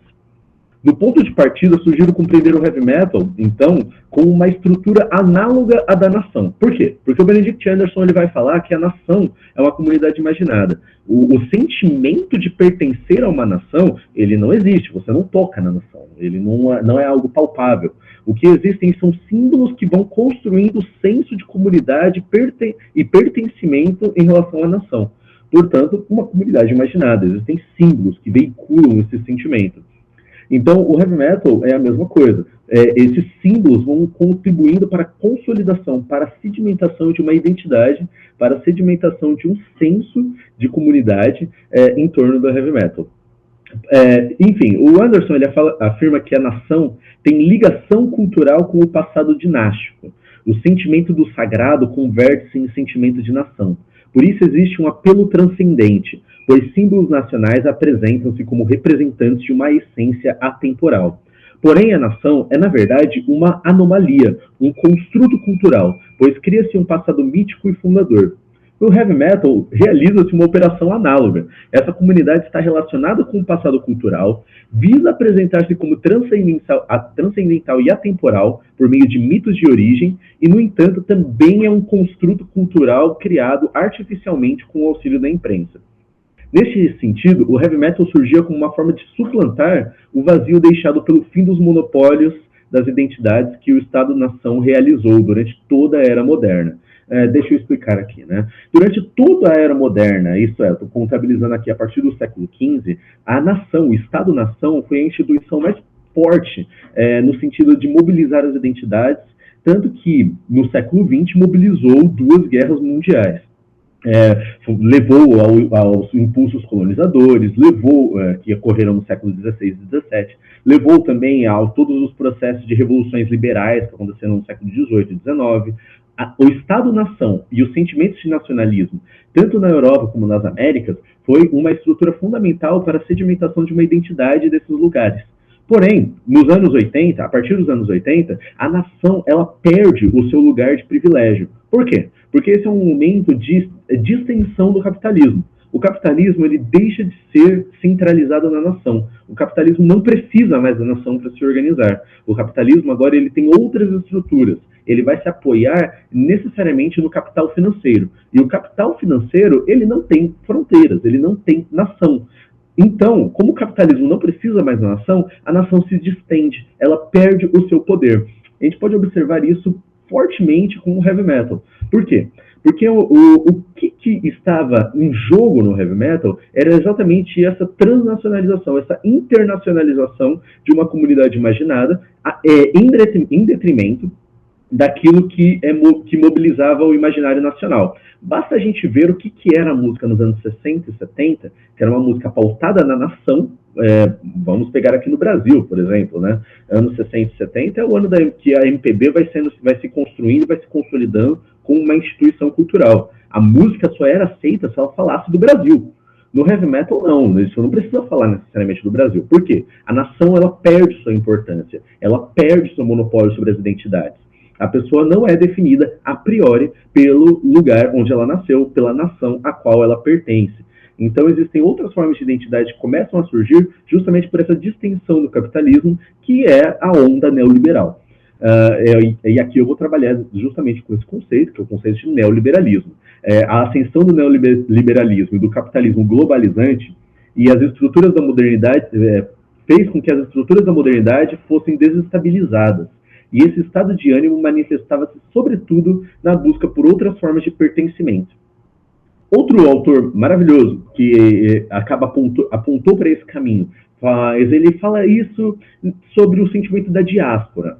A diáspora também é outro sentimento que vai surgir nos anos 60 e 70, que vai ter um boom mais forte nos anos 80 com a expansão do rap. O Stuart Hall vai falar do sentimento da diáspora como um descentramento do sujeito. Não havia uma representação de identidade única e integral, mas sim uma profusão de percepções sobre si e sobre o outro.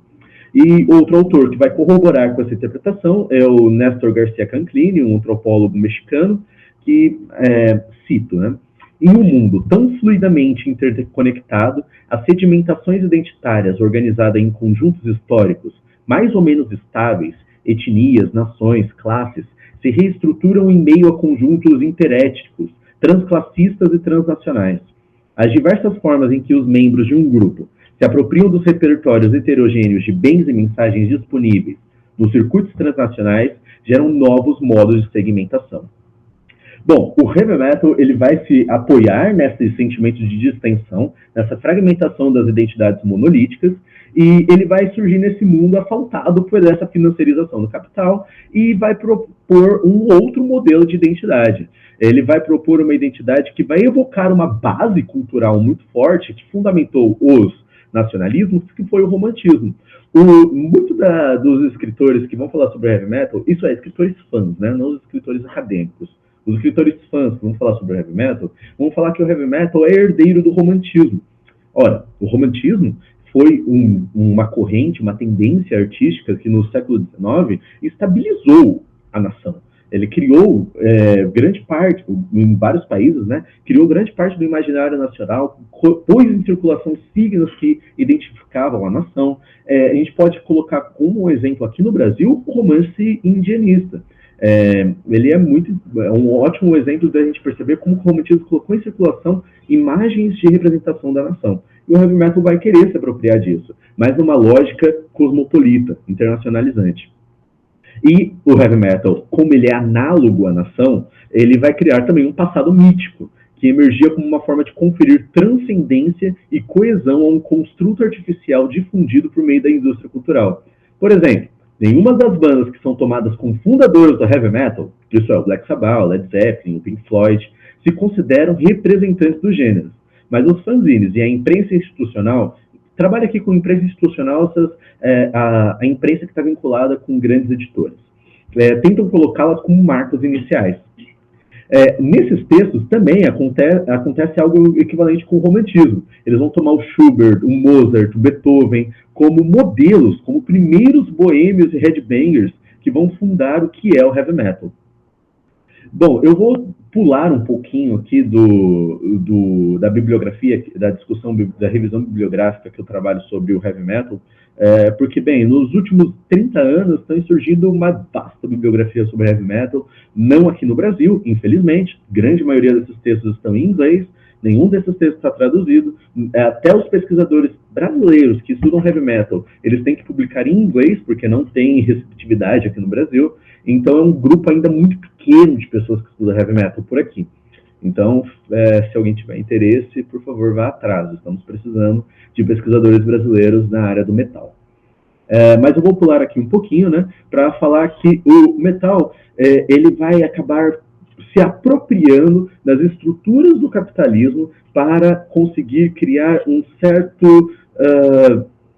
uma apropriação das estruturas do capital para fazer circular os seus discursos.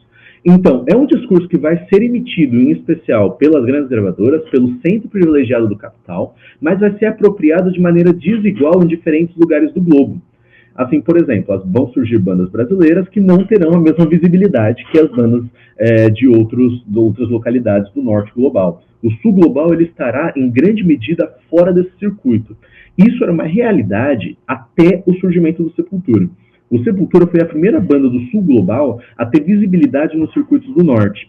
E, dessa maneira, acabou traindo a atenção dos olhares do norte global para os olhares dos outros países para a cena brasileira. E, assim, os fanzines eles também vão acabar entrando nessa interpretação do que possibilitou o surgimento dessas bandas no Brasil. Por fanzine, isso aqui vale uma pequena citação, tá? O termo fanzine foi popularizado nos Estados Unidos, em meados da década de 30. derivado da junção das palavras fanatic e magazine. Chris Eaton foi um pioneiro no estudo desses periódicos, produzidos de forma independente fora do circuito comercial e institucional, considera que os fanzines são fontes privilegiadas para se compreender outras formas de circulação de conhecimento para além dos meios convencionais. Esses periódicos se constituíram como uma forma impressa alternativa. Por esse motivo, eles tratavam de temas diversos, principalmente assuntos que não eram veiculados pela mídia institucional. Como sintetiza Samuel Etienne, um pesquisador fundamental de fanzines francês, ele afirma que os fanzines são uma mídia não profissional, descapitalizada e desinstitucionalizada. Os fanzines especializados em metal, que eram escritos e divulgados por aficionados, e se nomeavam de metalheads ou headbangers, circulavam por territórios nacionais e internacionais através de redes de contato estabelecidos via correio. E bem, tem muitos fanzines digitalizados, muitos. É um volume massivo. É difícil de mapear porque são arquivos individuais, realizados pelos próprios fãs. Dessa maneira, acaba sendo um repertório que está aberto para nós, como historiadores, mas como não tem uma sistematização, acaba sendo um território indomado, né? Então, quem está estudando fanzine hoje está quase que desbravando um novo território, porque não tem catalogação, são sites que não têm nenhuma sistematização nas suas postagens. Então, novamente, se vocês conhecerem alguém que quer estudar heavy metal, fala para eles irem mapear fanzines. Enfim, o Brasil não ficou de fora nem do avanço do heavy metal, nem do avanço do neoliberalismo. E assim o metal, com toda certeza, adentrou por aqui. De acordo com o observado, os fanzines sobre metal demonstram uma manifesta preocupação em divulgar bandas de diversos países.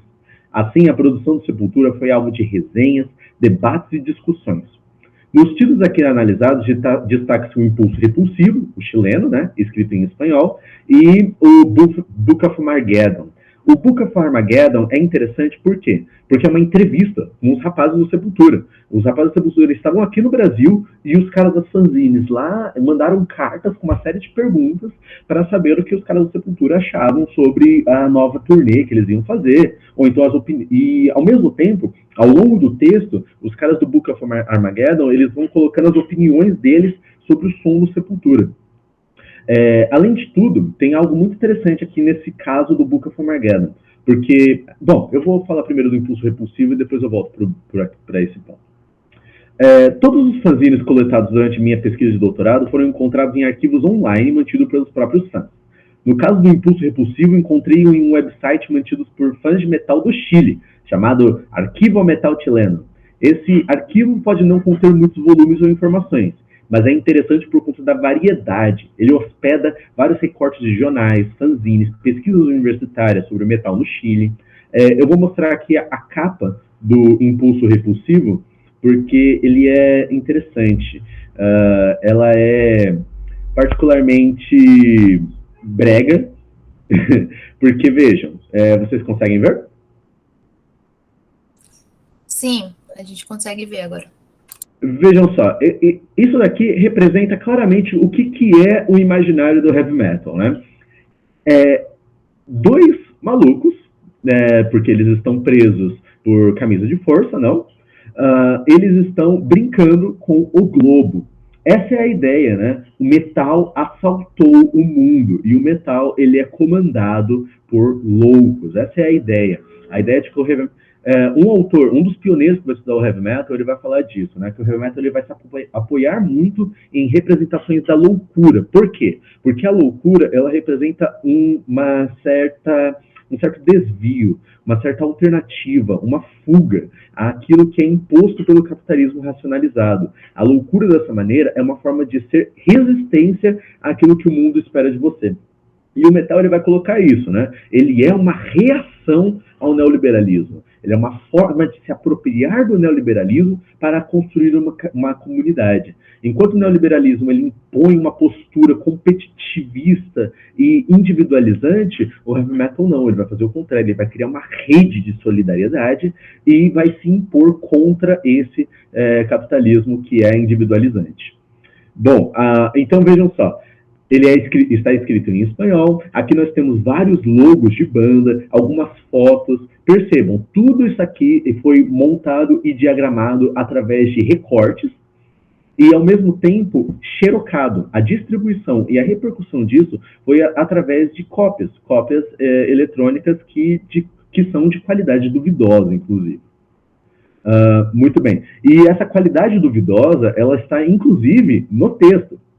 O interessante do Impulso Repulsivo é a sua disposição em fornecer quase 30 páginas de resenhas de discos, fitas cassetes e shows de bandas estrangeiras. Escrito em uma máquina datilográfica e contando com recortes de jornais, fotografias de outras revistas, muitos logos e adesivos de bandas e desenhos à mão, o Impulso Repulsivo sintetiza a imagética do metal. Existem muitas caveiras, representações de loucura, homens jovens pulando de um lado para o outro, com suas guitarras na mão, tudo disposto a seguir uma diagramação confusa e às vezes pouco intuitiva. E de fato, é bem pouco intuitivo. Eu vou compartilhar aqui de novo, só para vocês verem como que é o texto. Porque, bem, ler um fanzine é como Michel de Certeau diz, é uma operação de caça. Observem. Então aqui nessa página eles vão falar necessariamente sobre o Sepultura, mas aqui do lado é sobre o Voivod, o novo disco do Voivod, Acid Rain. Então você tem que virar a cabeça para ler aqui do lado.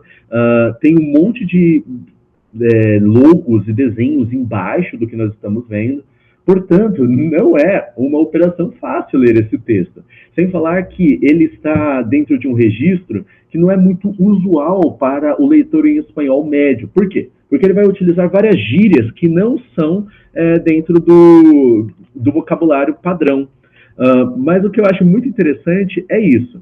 O fato deles compararem o Sepultura com um certo cânone do metal. Eles vão falar de outras bandas que também que são boas e que o Sepultura está à altura dessas bandas. Por quê? Porque existe um cânone. E se você atende às demandas do cânone, significa que você é igualmente valorizado. Então eles vão falar aqui da banda Death Angel e Death, eles falam do Death Angel aqui em cima, e também falam da banda Death, também falam da banda Slayer.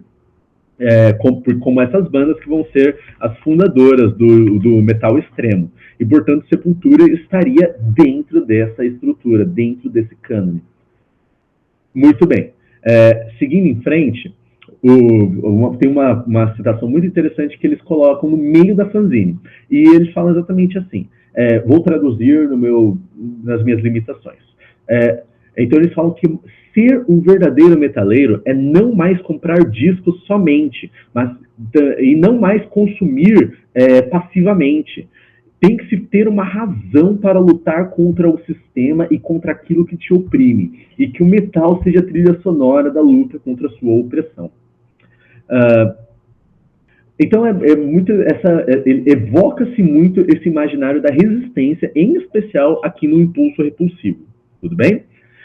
E por fim, no Book of Armageddon, eu encontrei ele em um outro arquivo online chamado Send Back My Stamp. Ele já era considerado caro para a época, porque, que nem mesmo os autores falam, é um volume que é muito mais detalhado, com muito mais cuidado, com textos bem escritos, com impressões críticas bem definidas. E dessa maneira, o que ficou interessante desse aqui do Book of Armageddon é que o valor dele já é um valor caro, é um valor alto. Ele custa $3. $3 para 1989 é um valor expressivo para um fanzine, né? É um valor expressivo, mas também são 70 páginas. Eu quero que vocês vejam aqui o que está em jogo com o Book of Armageddon. Só um segundo.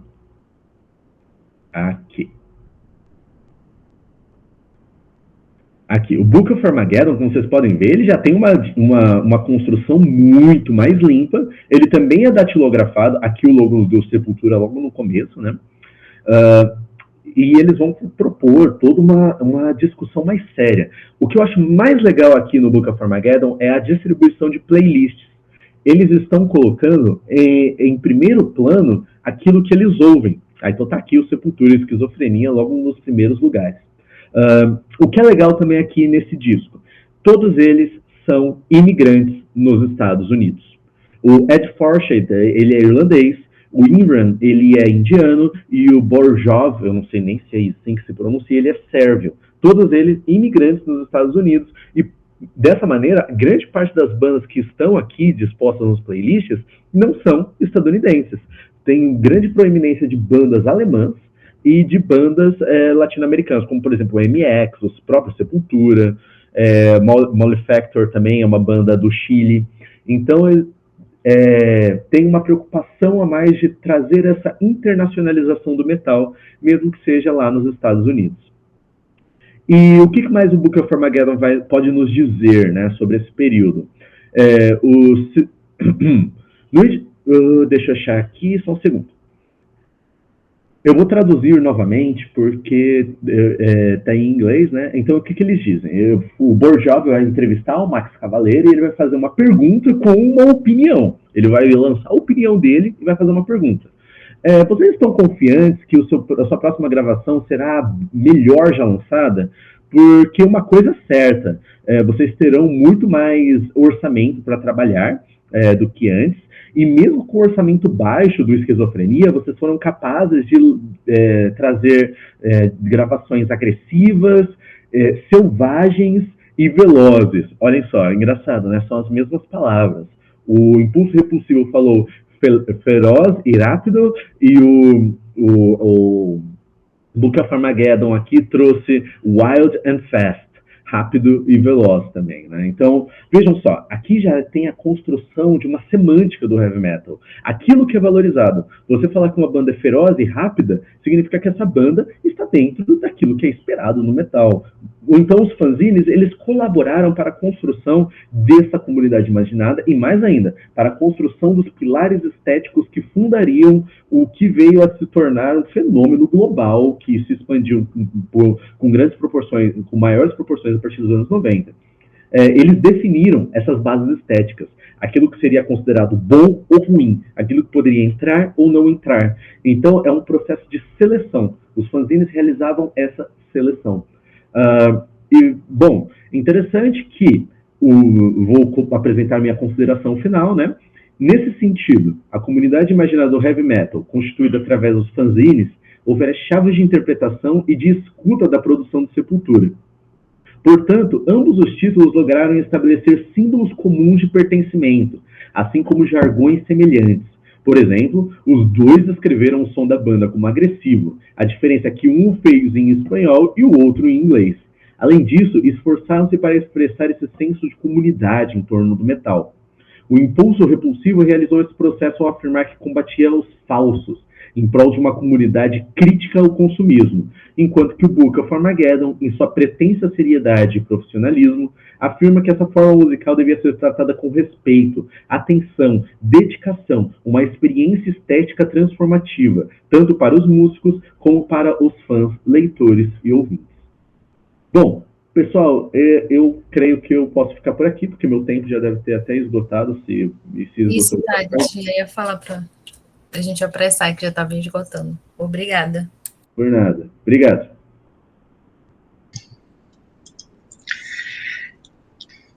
Obrigado, Thales.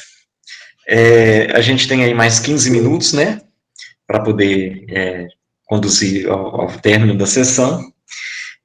Então, a gente abre para perguntas para as duas últimas comunicações que ocorreram e peço para o pessoal levantar a mão para a gente... Alcimara, pode fazer a sua pergunta.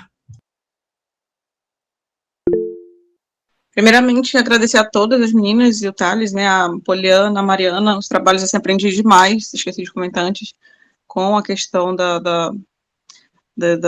algo diferencial, né, do que eu conhecia, e o Thales também trouxe essa temática. Engraçado que era um trabalho que eu queria muito assistir, e estava na programação amanhã, né, dia 1º, e acabou que veio hoje, e legal interagir. Essa questão do heavy metal, né, ele nunca é algo em si ali, né, tem toda uma história realmente por trás, todo esse contexto, as questões sociais, né, essa questão do capitalismo, assim, o próprio heavy metal, ele é um movimento, assim, crítico, né, eu posso dizer de forma, grosso modo, do sistema. Ele é um estilo bem crítico. Eu sou suspeito para falar, mas quero agradecer, e Thales, assim, como que foi esse interesse, como que partiu esse objeto de estudo? Foi na graduação, foi por interesse próprio, por gostar do estilo ou da banda especificamente, como é que foi isso? Só falar um pouquinho. E parabéns para todo mundo, foi um prazer estar aqui com vocês, uma satisfação, uma aprendizagem muito grande. Obrigada. Olá, muito obrigado, Osmara. Eu concordo com você que foi uma experiência muito boa a sessão de hoje. Também aprendi muito, até por ter uma variedade, né? Mas, enfim, sobre o metal, tudo começou na minha adolescência mesmo, né? Porque eu tinha um interesse muito grande no metal mesmo e eu comecei a tocar em várias bandas. Porém, como grande parte do que nós músicos experimentamos no dia a dia, é muito difícil alavancar uma banda de metal no Brasil. É muito difícil. E como o meu sentimento de frustração a ser músico era muito grande, eu fui estudar história. E estudando história no mestrado, eu acabei estudando algo diferente, também em história da música. Trabalhei com os secos e molhados no mestrado, justamente para entender melhor esse contexto da música durante esse período recente da história do Brasil. E no doutorado, quando eu encontrei esses fanzines, eu fiquei impressionado. Assim, eu fiquei impressionado como é um volume massivo de documentação e ninguém teve vergonha na cara de começar a estudar isso. Então, como o historiador, ele depende muito da fonte, né? Como eu encontrei as fontes, eu pude elaborar a pesquisa. E foi assim que surgiu essa pesquisa. Eu percebi que nesses fanzines tinha uma grande proeminência do Sepultura. O Sepultura era falado em todo o tempo, e como a primazia do objeto, né, nós temos que respeitar nossas fontes, eu fui tentar entender, por que esses caras falam tanto do Sepultura, né? Vamos entender em que termos ele falava do Sepultura, né? Enfim, eu acabei entrando nesse ponto e acabei simplesmente feliz. Eu adorei, estou adorando o que eu estou pesquisando hoje. Muito obrigado, e qualquer coisa estou aqui. Parabéns, obrigada.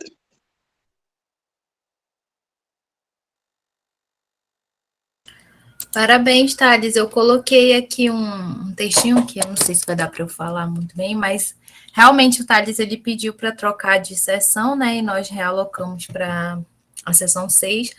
Mas olhando por um lado, eu acho que todos os trabalhos apresentados hoje, eles possuem um ponto em comum, que foi a questão da ruptura. Por exemplo, a Poliana apresentou o primeiro trabalho sobre uma plataforma que é diferente dos moldes tradicionais. Em seguida veio a Alcimara, que apresentou o trabalho que ela faz com os alunos, usando abstracionismo, que o abstracionismo também é esse movimento que negava as formas tradicionais da pintura e as formas mais tradicionais de arte. A Mariana também apresentou um trabalho tecnológico e artístico que também nega, né, essas questões mais tradicionais da arte, e o Thales com fanzine e o metal, que nem precisa falar muito, né? O fanzine, uma produção independente, feita por fãs, e o metal que tem toda essa estética de questionamento e de enfrentamento dessas questões mais tradicionais e vistas como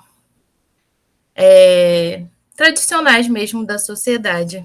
Obrigada, gente.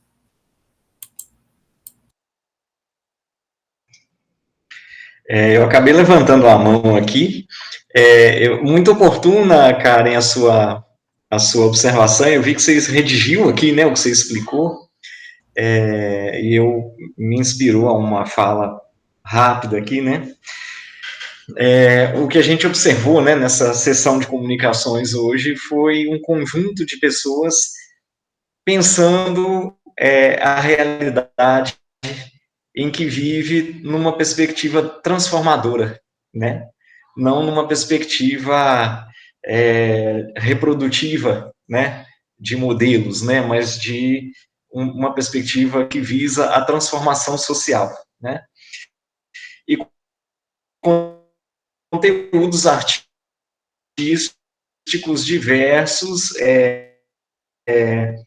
pela perspectiva de diferentes diferentes campos de conhecimento, da interação entre diferentes campos, né, diferentes disciplinas, né, pela perspectiva historiográfica, tecnológica e várias outras, né, educacionais e várias outras. Então, realmente, foi muito gratificante poder mediar esse trabalho aí hoje, né, agradeço a oportunidade, né, parabenizo a todas e a todos pelos trabalhos apresentados, pelas questões suscitadas, e principalmente pela postura questionadora, né, e que busca mais uma transformação social do que uma postura de complacência, né, em relação ao que todos vivemos de modo menos crítico, menos reflexivo. Acho que isso é tudo que a gente precisa nesse momento na sociedade em que a gente vive, né? E o papel dos pesquisadores e dos artistas é justamente esse, né? Então, parabéns por desempenharem bem o seu papel nas suas posições, né? Obrigado, gente. Boa tarde para todas e todos aí. Só uma coisinha, eu gostaria de convidá-los a acompanharem a nossa mesa 2, que começará às 4h30, né, horário de Manaus, e 5h30, horário de Brasília. Então é isso, gente, o link está aqui, não esqueçam de assinar a lista de frequência, e obrigada pela presença e inscrição de todos vocês. Eu que agradeço, pessoal, muito obrigado e até breve. Até breve. Muito obrigada, gente. Ótima oportunidade. Muito obrigada mesmo. Muito obrigada também. Excelente tarde para todos.